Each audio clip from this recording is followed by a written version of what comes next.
Notre fric, il part tous les mois en Ukraine, il part tous les mois dans les poches d'Ursula von der Leyen, de McKinsey, de Pfizer, de Moderna. Il part vers les délocalisations en Europe de l'Est avec des transferts budgétaires. Il part dans les paradis fiscaux. Il part là, l'argent. Et les gens voient bien que leurs services publics se dégradent, tous. L'école se dégrade, la sécurité se dégrade, la santé se dégrade, l'agriculture se dégrade, tout se dégrade. Donc c'est bien que l'argent va quelque part, voilà. Donc il va dans ces trappes oligarchiques qui sont absentes du débat public. Trump, j'aimerais entendre votre analyse. Là, il se passe beaucoup de choses quand même. Vous avez parlé des droits de douane et ce One Beautiful Bill.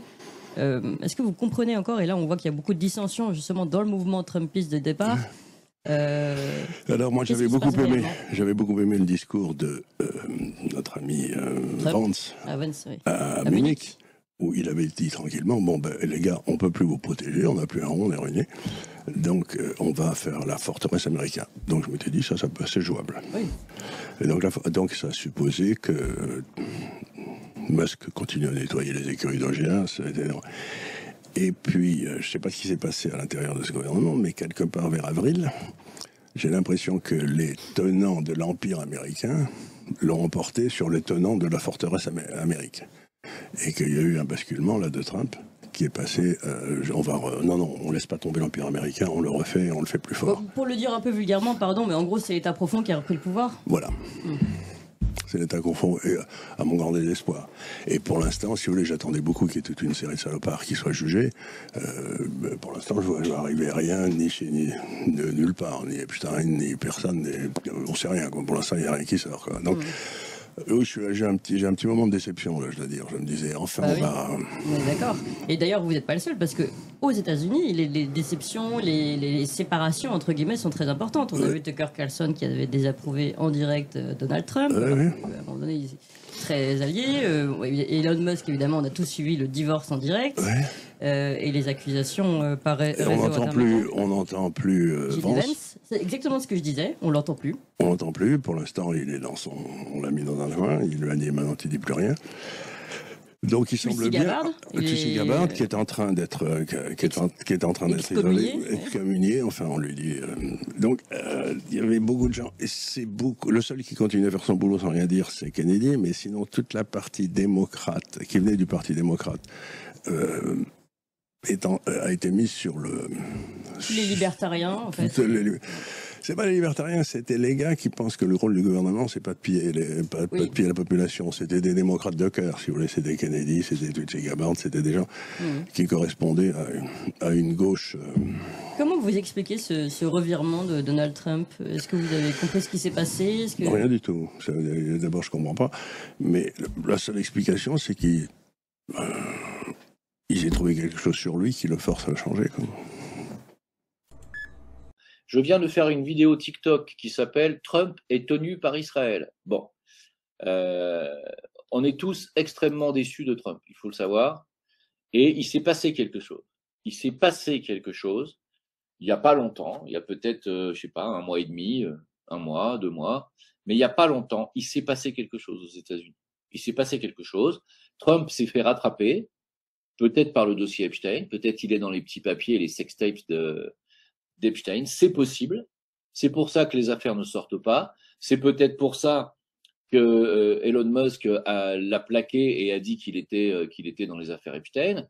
C'est peut-être, il y a quelque chose qui fait qu'aujourd'hui, Trump s'est fait rattraper par les couilles et il est tenu par les couilles, clairement, et qu'il ne fera rien de ce qu'il avait promis, c'est-à-dire arrêter la guerre Ukraine-Russie, arrêter les conflits au Moyen-Orient. Il ne fera rien. Parce que il est tenu, tout simplement, par le sionisme. Il est tenu. Et je pense que c'est peut-être la fin de son régime avant l'heure. Et je vois que aujourd'hui, tout le monde a envie de se barrer. Que Trump, Musk s'est déjà barré. Tulsi Gabbard menace déjà de démissionner. J.D. Vance ne parle plus. Et aujourd'hui, ça commence à puer du cul, mais vraiment pour lui. Voilà. Alors. C'est triste, c'est comme ça. Le seul qui continue à faire un petit boulot dans son coin, c'est RFK, mais voilà, on verra bien ce que ça va donner tout ça. Bon, alors là, je suis emmerdé, hein, parce que je viens de regarder un peu la situation autour de Trump depuis sa nomination. J'ai l'impression qu'on se fait quand même un peu prendre pour des pancakes, parce que il y avait plein de promesses. Moi, j'y croyais. Hein. On m'avait dit ça va être super. Alors à ce moment-là, j'avais un peu annoncé prudence quand même. Prudence, les gars, on sait pas parce que on connaît. Hein, les promesses n'engagent que ceux qui y croient. Et là, j'ai regardé le bilan, je suis emmerdé, hein, parce que il devait dévoiler la liste des clients Epstein. Bon bah, pas de nouvelles. Peut-être bon, il a pas le temps aussi, ça c'est sûr. Hein. Elon Musk. Il allait réduire les dépenses inutiles, ça allait être une tannée pendant des mois et des mois. Bon, ça a duré 2 mois, le Doge. Hein. Vraiment, le Doge, c'est un peu le Michel Barnier des coupes budgétaires américaines. On nous a dit Trump, président de la paix. Vous allez voir ce que vous allez voir. Il va arrêter la guerre en Ukraine en 2 jours. Bon, alors apparemment, peut-être aux États-Unis, les jours n'ont pas la même durée parce que c'est toujours en cours et Trump négocie même l'exploitation des terres rares ukrainiennes contre la poursuite des livraisons d'armes. Voilà. Alors au Moyen-Orient, Trump voulait a parlé de la Palestine comme une future Riviera du Moyen-Orient. Donc il y a un projet de puits du fou et puis épicé qu'on n'avait pas vu venir. Donc pareil, sur l'aspect paix de la chose, on est quand même mal barré. On nous avait dit également, vous allez voir, Israël, il va calmer le jeu et tout. Bon, il s'était entouré de pro-sionistes dans ses premières nominations, des gens comme Mike Huckabee ou Pete Hegseth. Bon, bah surprise, Trump est main dans la main avec Netanyahou, voilà. Et bon, bah avec l'Iran, vous avez compris, on est dans un trouble jeu, on est quand même très loin du président de la paix. Donc bref, tout ça pour dire que j'ai l'impression qu'on s'est fait enfumer, mais il y a des gens qui nous disent ça fait partie du plan. Vous inquiétez pas, c'est normal. Est-ce que le fait de faire croire aux gens que ça fait partie du plan, ça aussi, ça fait partie du plan? Je demande, parce que là, ça devient complexe quand même de continuer à défendre l'indéfendable. Si tu veux, Donald Trump, c'est un petit peu comme ma vie sexuelle. Il y a des belles promesses. À un moment donné, c'était cool. Mais franchement, plus ça va, plus on est déçu. Je vous l'ai dit depuis 5 ans, on est bien.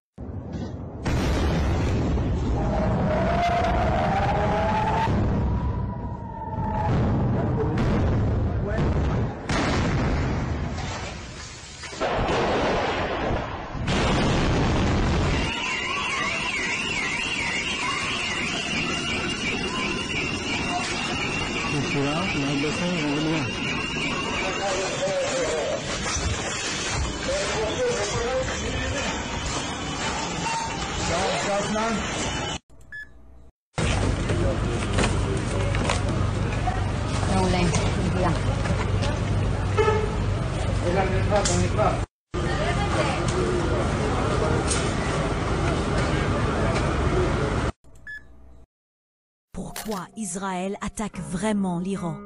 Oubliez ce qu'on vous raconte sur les armes nucléaires et la religion. La vérité est ailleurs. L'Iran, c'est le 2e réservoir mondial de gaz, un membre actif des BRICS, un partenaire clé de la Russie et de la Chine, un point crucial des routes de la soie et un acteur de la dédollarisation. Israël agit comme bras armé des États-Unis pour bloquer l'émergence d'un monde multipolaire, saboter les routes énergétiques eurasiatiques, maintenir l'instabilité régionale et défendre le système du pétrodollar. Ce conflit n'est pas religieux, mais stratégique, énergétique et financier. La paix en Iran serait une victoire pour l'Eurasie et une défaite pour l'ordre atlantiste. On a aujourd'hui un régime, qui est un régime aujourd'hui israélien d'extrême droite messianique, qui éradique les Palestiniens à Gaza, qui colonie la Cisjordanie, qui frappe le Liban, qui frappe la Syrie, qui frappe l'Iran, en dehors de tout respect du droit international. Qu'est-ce que la France doit dire? La France doit rappeler le droit international. Il faut se servir de l'histoire. Qu'est-ce que nous avons fait en Irak? Nous avons refusé de suivre les États-Unis et nous avons bien fait. Parce que l'Irak, c'est le chaos. Qu'est-ce que nous avons fait en Libye? Et là, Nicolas Sarkozy a une responsabilité lourde. C'est le chaos. Qu'est-ce qu'on veut? Créer le chaos dans ce monde? Parce que poursuivre un criminel, un fou furieux qui s'appelle Netanyahou. Pourquoi ce monsieur ne peut pas parler? Chers collègues, les plans du gouvernement israélien à Gaza sont clairs. Le but de l'armée israélienne n'est pas de libérer les otages israéliens du Hamas, mais de détruire le peu qu'il reste de la bande de Gaza et de l'occuper pour y chasser le maximum de Palestiniens. Chaque jour, une centaine de Palestiniens sont tués, dont une majorité de civils femmes et enfants. Et s'ils ne meurent pas sous les bombes, ils meurent de faim ou de manque de soins parce que l'aide humanitaire a été bloquée depuis début mars. 14 000 bébés pourraient mourir dans les prochains jours si la nourriture n'arrive pas. Netanyahou peut être arrêté. Il peut l'être si les États-Unis, l'Europe et les États arabes prennent leurs responsabilités. Or, l'Union européenne, depuis 1 an et demi, s'est tue et n'a rien fait. Les images des enfants de Gaza devraient nous hanter, mais il y a trop de gens ici qui ont l'humanisme à géométrie variable. Alors aujourd'hui, ça n'est pas de vagues appels à respecter le droit international dont nous avons besoin, mais d'action. Il faut agir, suspendre et pas juste réviser l'accord d'association entre l'Union européenne et Israël, sanctionner les responsables du gouvernement israélien, décréter un embargo sur les armes, faire en sorte que les pays de l'Union européenne reconnaissent enfin l'État de Palestine. Le monde nous regarde, l'histoire nous regarde, agissons. Là, c'est pas Ludovic Pierre qui le dit, c'est un haut gradé de l'armée française. Je dis bien sous prétexte de sortir des otages, Netanyahou fait exécuter tous les jours une centaine de Palestiniens qui ne sont même pas liés au Hamas. Donc je suis désolé, mais ce sont des exécutions, ce sont des méthodes de nazis, quoi. Ce sont des mots très très forts que vous employez, on ne peut pas quand même ne pas revenir dessus, des méthodes de nazis. Guillaume Ancel, ils vous appartiennent ces mots, mais néanmoins ils sont très forts. Vous ne les jugez pas en y réfléchissant à nouveau un peu excessif? Il n'y a pas que Guillaume Ancel, puisqu'il y a un mandat d'arrêt, comme vous savez, de la Cour pénale internationale contre M. Netanyahou et l'ancien ministre de la Défense, précisément pour ces motifs-là, déplacement de population et blocage de l'aide humanitaire. Donc, et ce mandat d'arrêt a été déjà publié. On connaît la portée symbolique de ces mots lorsqu'il s'agit évidemment de l'État israélien. Ce sont les mots que vous choisissez aujourd'hui. Mais je travaille avec le mémorial de la Shoah. D'accord. Ma marraine est juive. Donc, le premier qui essaye de me traiter d'antisémite comme Netanyahou, il viendra m'expliquer comment il fait les choses. Ce n'est pas ce que je veux faire. Vous savez la portée de ces mots et à quel point ils sont contestés. Je veux que vous puissiez les expliquer. Exécuter volontairement une centaine de civils tous les jours, parce que c'est ça que fait Netanyahou aujourd'hui sur la bande de Gaza. Il n'y a même plus de cible du Hamas. C'est des bombardements. Aujourd'hui, on tourne entre 100 et 150 bombardements par jour sur la bande de Gaza. Il n'y a pas de cible militaire. En y réfléchissant de plus près, je suis tout à fait d'accord avec cette journaliste. Il ne s'agit pas de méthode de nazis.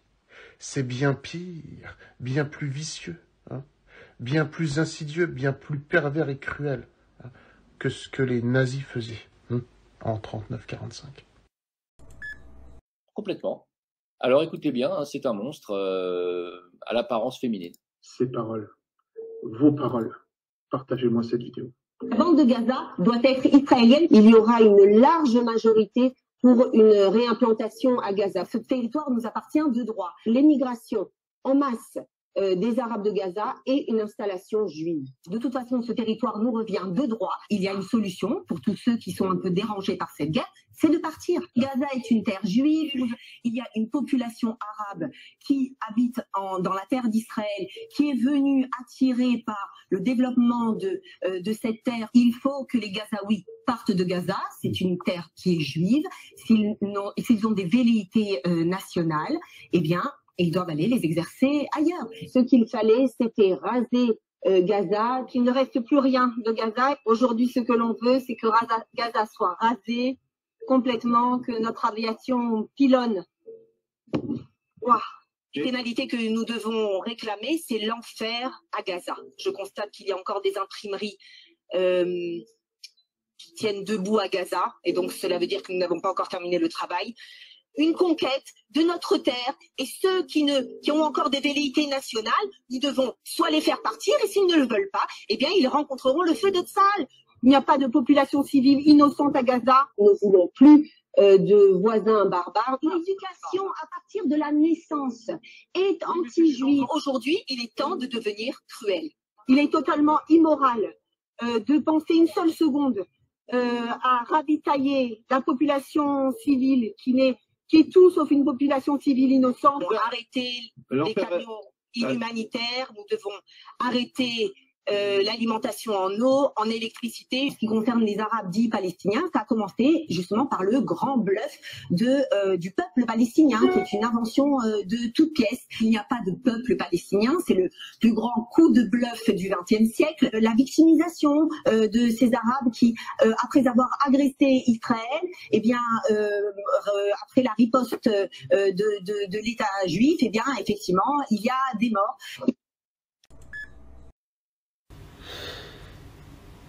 Bonjour à tous, c'est bien l'émission d'hier avec nos 3 brillants spécialistes était particulièrement intéressante sur YouTube, car elle a permis une meilleure lecture aujourd'hui des visions que l'on a de ce conflit entre Israël et l'Iran. Pour l'Occident, le problème, c'est pas l'Iran, cette superbe civilisation, mais les mollahs au pouvoir à Téhéran. Il y a ceux qui disent qu'ils sont tellement infiltrés sur place que l'Occident les dégoupille les uns après les autres, que ces hommes avaient un tel savoir et surtout pouvoir dans la stratégie de guerre que l'Iran se retrouve aujourd'hui tout simplement orpheline de toute gouvernance, avec sa tête pensante coupée.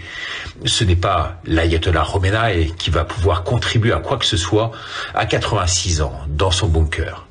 L'Iran fait face en outre à une contestation forte de l'intérieur, menée à la fois par la jeunesse, par la diaspora aussi, comme tous ces partisans du régime du Shah, renversés par Khomeini et dont les familles ont trouvé refuge et exil à l'étranger, beaucoup aux États-Unis du reste, ces Iraniens qui vont même aujourd'hui jusqu'à soutenir Israël contre leur propre pays et mènent également une contestation aux côtés du Mossad et de la CIA. Donc l'attitude de Trump, qui est vraiment un génie en matière de géostratégie politique, est facilement compréhensible. L'Iran, selon lui, c'est comme une pomme pourrie de l'intérieur. Elle est gangrénée, elle va finir par tomber. Il suffit d'agiter un peu l'arbre, sans viser directement le fruit, en l'occurrence son leader, qu'on peut tuer, dit-il, du reste à tout moment. Mais cela ne servira à rien, car cela pourrait tout simplement recréer sur place dans le pays une forme de regain nationaliste qui ressoudrait alors tout un pays aujourd'hui divisé. Ce qui mettrait le feu aux poudres. Car l'Iran, ce n'est pas le Hamas. Ils sont potentiellement extrêmement puissants, et encore plus, je dirais, que l'Irak à l'époque. Conclusion, ce que fait Trump avec l'Iran, il fait exactement la même chose avec l'Ukraine, mais cette fois-ci du côté pro-russe. C'est-à-dire qu'il soutient Moscou de façon indicible, mais sans intervenir, et laisse les choses se faire naturellement, c'est-à-dire la reprise par la Russie de l'Ukraine. Zelensky va tomber. Ça, tout le monde le sait. C'est un secret de polichinelle. Trump est vraiment très fort. Et ceux qui pensent le contraire peuvent vraiment aujourd'hui aller se rhabiller. Poussé par le lobby juif, certes, qu'il a élu, il est obligé quand même de donner quelques gages à Israël. Mais il n'est pas fan du tout non plus de Netanyahou, qu'il aimerait voir tomber lui aussi. Son nettoyage ethnique de Gaza n'est véritablement pas supportable au monde entier, aux yeux du monde. Mais pour l'instant, Trump le laisse en place, car tout simplement il l'utilise. Pourquoi ? Pour faire le sale travail de l'Amérique. En fait, c'est Trump, vous voyez, qui est à la manœuvre partout, tout en faisant croire l'inverse, ou qu'il brasse du vent. Mais quand l'Amérique veut véritablement un changement de régime, eh bien il l'obtient tôt ou tard. Quel pays lui a pour l'instant résisté ? Il serait temps qu'il s'attaque sérieusement à la France, n'est-ce pas ? Et je vais vous faire une confidence pour terminer. Elle vous fera plaisir. Il déteste Macron, qui est pour lui une épine dans sa chaussure diplomatique. Merci de partager. Au revoir. Qu'il y a eu une tromperie très élaborée de la part de l'administration Trump. Ma première impression était que Trump lui-même s'était livré à une collusion avec la direction israélienne pour attaquer l'Iran dans le but de changer de régime, de renverser leur direction. C'est ainsi que les choses semblaient au départ. Je ne suis plus tout à fait sûr que ce soit ce qui s'est passé. En fait, la tromperie élaborée a peut-être aussi visé Israël. Donc je pense que nous ne saurons pas avant de savoir. Et je pense que la vérité sur ce qui s'est réellement passé se révélera de différentes manières.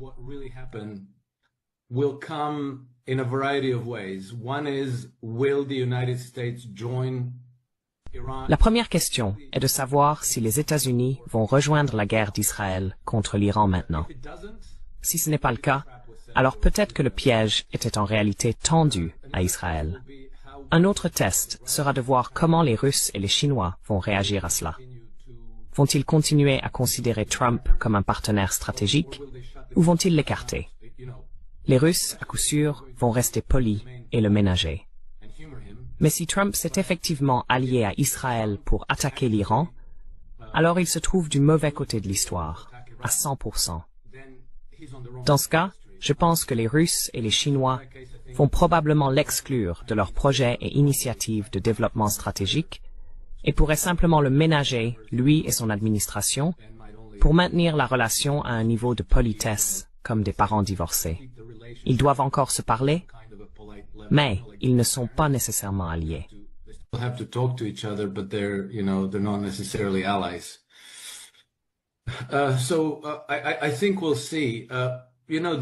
Donc, je pense que nous verrons bien. La raison pour laquelle je doute de l'apparence des choses, c'est qu'il aurait été tellement terrible de tromper l'Iran de cette manière.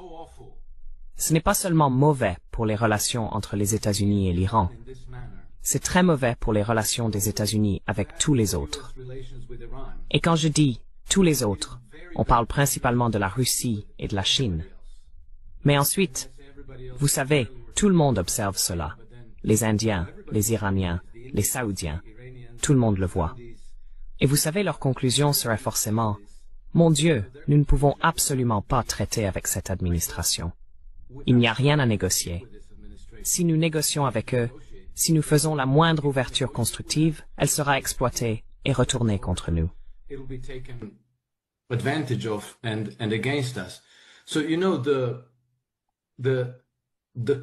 Donc, vous savez, le coût en termes de réputation détruite est tellement exorbitant qu'il m'est très difficile de croire que tout cela s'est réellement produit.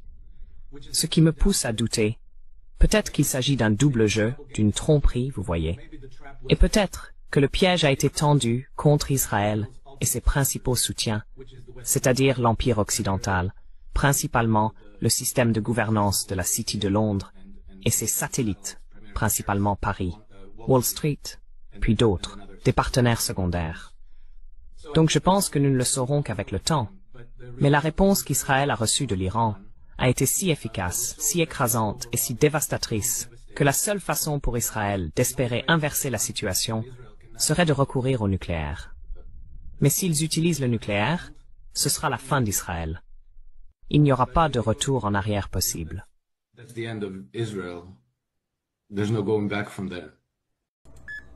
Si je vous disais que le gouvernement fédéral subventionne un produit qui ajoute du plastique dans les champs agricoles, vous vous diriez peut-être que ça mérite qu'on se penche là-dessus. Mais c'est exactement ce qu'on a fait. Le produit en question, c'est de l'engrais enrobé de polymère. C'est de l'engrais en granules, de l'engrais chimique, et chaque petite bille est enrobée d'une mince couche de polymère. Plus souvent qu'autrement, c'est fait à partir de produits pétroliers. Donc, c'est du plastique. Right now, we wouldn't call it a biodegradable product. Une fois dans le sol, cette membrane-là, elle va se dégrader peu à peu et ça ralentit la libération de l'engrais.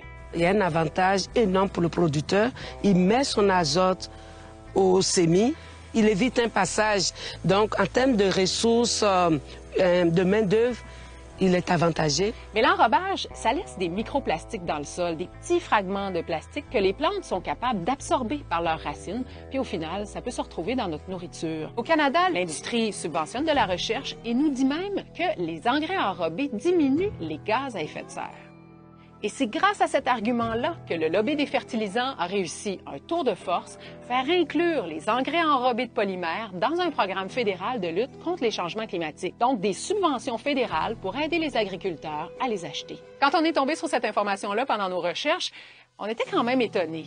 Et là, on s'est demandé comment le gouvernement fédéral justifiait d'inclure les engrais enrobés dans son programme de subvention. C'était quoi la science derrière ça? Alors, on a fouillé, on a fait une demande d'accès à l'information et on s'est rendu compte qu'au départ, les chercheurs d'Agriculture Canada étaient contre l'idée d'encourager l'achat de ces engrais. Ils concluaient que les fertilisants enrobés étaient tout simplement pas assez efficaces pour réduire les GES. Dans certains cas, ils augmentaient même les gaz à effet de serre. Mais les représentants de l'industrie des fertilisants ont fait beaucoup de démarches, beaucoup d'échanges de courriels avec des fonctionnaires fédéraux et au final, on a inclus les engrais enrobés dans le programme de subvention. Et là, vous allez peut-être me dire, il y a le plastique dans tout ça.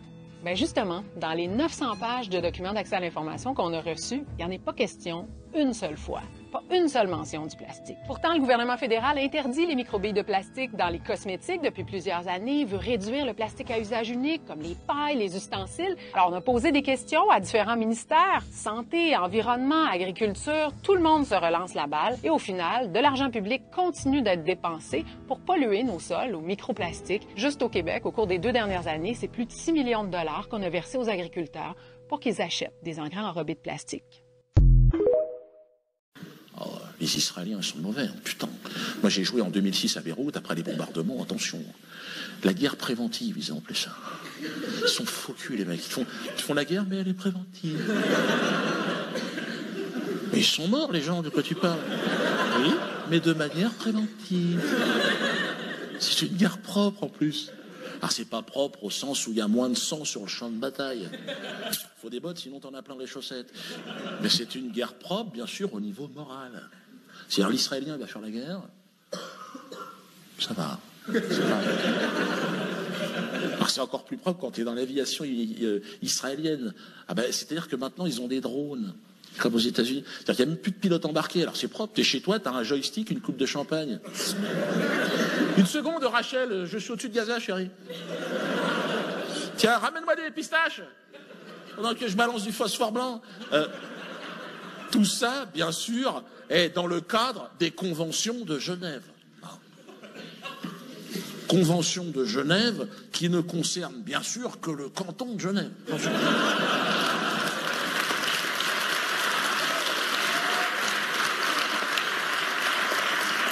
En dehors de Genève, open bar. Là, phosphore blanc chantilly pour tout le monde.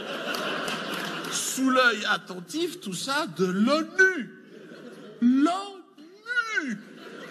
On parle plus de la bande à Basile. Là, t'es tout en haut de la pyramide. Bon, des collègues humoristes à moi, putain. À chaque fois qu'Israël est impliqué dans une merde, c'est-à-dire toutes les semaines, moi je ne loupe pas une intervention de l'ONU, c'est à se taper le cul par terre. Après les flottilles, Gaza, tout ça, il y a toujours un mec qui arrive à l'ONU. Non! Cette fois-ci, il y en a marre!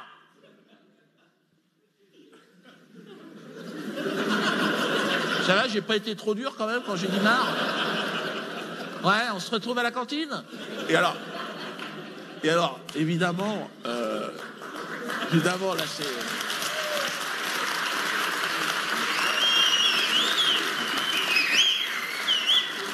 Et alors l'expression devant laquelle tout le monde s'agenouille dans la diplomatie internationale, encore plus haut. Ah bon?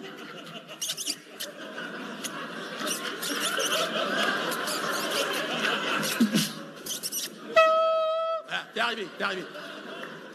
La notion de crime contre l'humanité. Ah, combien je te dois? Là, crime contre l'humanité. Putain. Normalement, c'était contre l'univers, mais non, quand même. On va mettre l'humanité parce que on risque d'être emmerdé. Mais alors je me suis dit, mais d'où ça vient? Et je me suis renseigné. C'est une notion qui est née en 1946 à Nuremberg. Avant, ça n'existait pas. C'est pas rétroactif comme concept. Hein. Il n'y en avait jamais eu. Hein. Non. Voilà, l'extermination des Indiens d'Amérique. Voilà. Ouais, ben non. C'est pas considéré. C'est de la délinquance. C'est de la délinquance. C'est pas... Voilà. L'esclavage des Noirs, pareil, c'est des risques interethniques, de la bagarre. Le crime contre l'humanité, 1942-1944. Jackpot à manger pour la famille. Alors, je sais ce que certains vont me dire, Dieudonné, ce sont des propos quand même sur un public un peu mal formé qui peuvent inciter à l'antisémitisme. Non, bien sûr. Et je tiens à préciser de manière très claire à ce moment du spectacle, je ne suis pas antisémite, évidemment. Hein, déjà, je n'ai pas le temps. Et...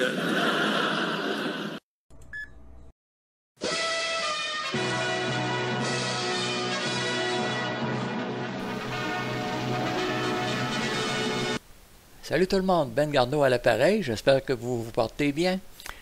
Les deux options. Première des choses qu'il faudrait éclaircir, est-ce que c'est vrai que le Deep State tient quelque chose contre Donald Trump? Des sex tapes, par exemple. Je ne crois pas un seul instant parce qu'ils auraient pu sortir cette menace-là il y a 1 an. Donald Trump, tu ne te présentes pas aux élections, sinon on sort les sextapes. Ça aurait été tellement plus simple et efficace pour empêcher Donald Trump d'accéder au pouvoir. Bon, maintenant, quelles sont les 2 options? Soit que Donald Trump aide Netanyahou ou soit qu'il est en train de nuire à Netanyahou. Hier, je parlais justement de cette vidéo-là de Isabelle et Stéphane Guay, Conscience du peuple. Bon, ça, c'est une image qui est tirée de la vidéo. Les 70 nations. L'avenir de l'humanité dans la justice. Toutes les nations, un seul Dieu. Est-ce que c'est ça que Donald Trump veut? J'ai un gros doute là-dessus parce que sa politique, c'est America First. Je vois vraiment Donald Trump ne pas collaborer avec Netanyahou. C'est quoi le but d'Israël finalement? 70 nations indivisibles obéissant à un seul Dieu. Autrement dit, Israël qui dirigerait tous les pays membres de l'OTAN, de l'Union européenne et tous les pays qui sont dans la région d'Israël. Non, je suis convaincu que ce n'est pas du tout ce que Donald Trump veut. L'autre théorie, l'autre possibilité, la deuxième option, eh bien, il est en train de piéger Netanyahou de tous bords et de tous côtés. On en aura le cœur net d'ici à la fin de l'année. Tout dépend de l'aide militaire que Donald Trump va accorder à Israël. Peut-être même que le but, c'est vraiment une défaite militaire. Et le pire scénario, à mon sens, c'est qu'il autorise Israël à lancer une bombe atomique sur l'Iran. En faisant ça, si jamais c'est ça le plan, ben c'est au final Israël et Netanyahou qui vont perdre la guerre de toute façon. Il n'y aura pas de gagnant plus que ça. L'Iran sera beaucoup très endommagé et Israël aussi. Ils ne gagneront rien, Israël. Mais avant d'en arriver là, peut-être que le plan, c'est tout simplement de dresser la population excédée par la guerre, de dresser cette population-là contre le gouvernement Netanyahou. C'est peut-être justement un bon moyen pour empêcher Netanyahou de déborder trop.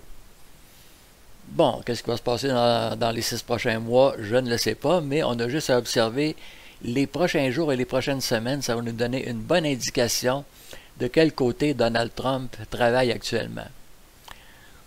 Bon, au final, c'est peut-être justement Alexis et Antoine qui ont raison.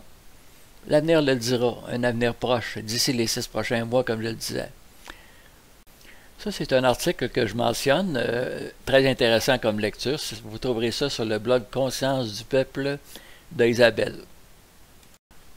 Bon, voilà, c'est tout pour cette vidéo. Donc, on a 2 options. Qu'est-ce qu'il fait Donald Trump? 2 possibilités. Il aide Netanyahou ou il est en train de le piéger bien comme il faut. Bon, voilà, c'est tout pour cette vidéo. Ben Gardeau ici qui vous dit merci, portez-vous bien et à la prochaine.